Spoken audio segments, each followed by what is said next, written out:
So here we are looking at seams. I'm going to run you through 3 different kinds of seams now. We're going to look at overcasting, which is a way of tidying up your seams on your own domestic machine, no overlocker required, and it uses a nice wide zigzag. Now there's 2 variations on overcast seams that I'm going to show you. One of them is where you can overcast the 2 raw edges together and just press it to one side, and the other one is where you can overcast the 2 separate raw edges separately first, and then when you bring the seam together you can press it open quite nicely. So we'll start with the overcast seam that's going to be brought together, and I'm going to just take some plain white fabric and I'm going to work in a nice bright cotton so that you can see what I'm doing all along. I'm going to lay the 2 pieces of fabric right sides together, and I'm going to take them under the machine and just sew my normal seam. So normal seam allowance, 1.5 centimetres all the way along. Little reverse at start and finish, might as well treat this like the real thing. Once that's sewn, we're going to take the 2 raw edges that are together at the moment. We're going to trim them down to about half the size of the seam allowance. So if you've used a 1.5 seam allowance, you want to trim them down to about 0.75, 0.5 of a centimetre all the way along. So you've got a lovely fresh raw edge to overcast.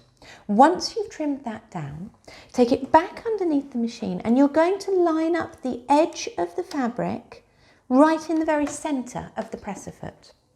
You want a nice wide zigzag, so you want to set it onto a zigzag stitch and you want it towards like 4-5 in width and a normal stitch length, so 2.5 in length. And you're going to run the machine all the way down the edge of those raw edges. So on the right hand side, your needle will just fall off the fabric. On the left hand side, it will be firmly in the fabric. So it has the effect of wrapping up the edge of the fabric. Once you've sewn that all the way along, you can then open out your 2 layers of fabric and you can press that seam over to one side, and that's your seam all nicely together. So you've got the strength of the straight stitches, you've got the tidying up of the zigzag stitches, and you've got a really nice strong seam there.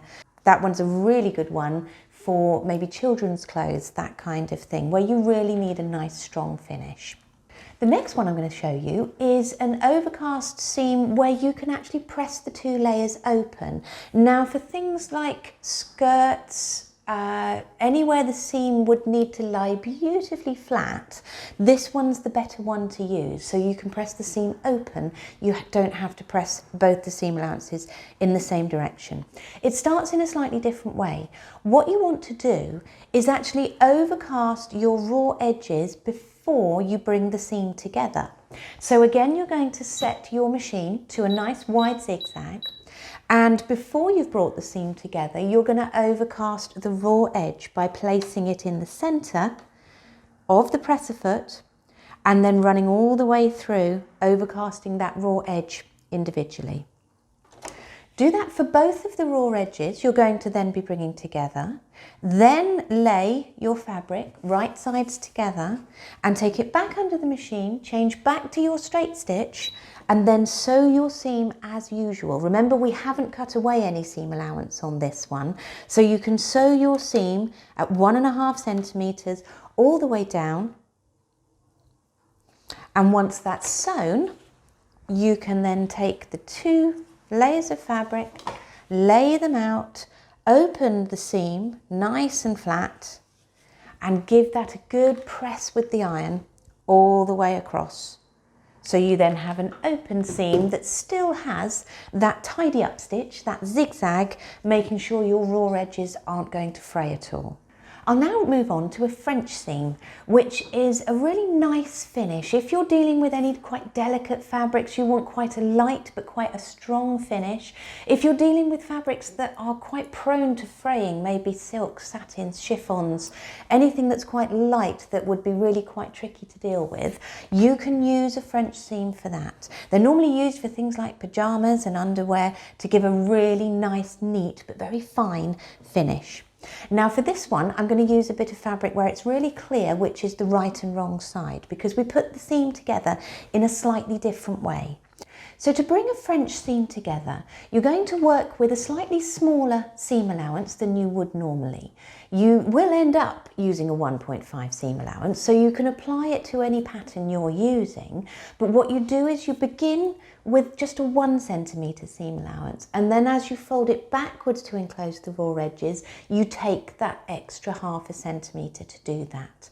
I'll talk you through it now, because a French seam is brought together ever so slightly differently to a normal seam. With a normal seam, you would bring your fabric together so you've got the right sides together, the wrong sides facing out towards you. But for the first line of stitching on a French seam, you actually bring your fabric together so the wrong sides are on the inside and the right sides are facing out towards you. You bring it together with a lovely line of straight stitching, just 1 centimetre in from the edge. So I'll pop it under the machine and I'll run that through now, sewing my seam as normal, but it's a 1 centimetre seam allowance instead of 1.5. Once that's sewn, you then take your scissors and you trim down that 1 centimetre seam allowance to just under 0.5 centimetre. So you're really taking it down quite small. Once that's trimmed all the way along, you're then going to fold your fabric back so that it now is right sides facing together as you would normally sew a seam. What you then want to do is just very carefully make sure that that seam is rolled out as far as it can go. So use the tips of your fingers and your thumbs to roll that seam out so you can really see that the original line of stitching is right at the very edge of the folded fabric. Once you've managed to do that, and you can give it a press to help it if you want to, we're going to stitch it again at 0.5 centimetre seam allowance. So you're just going outside those raw edges that are now going to be enclosed inside the seam.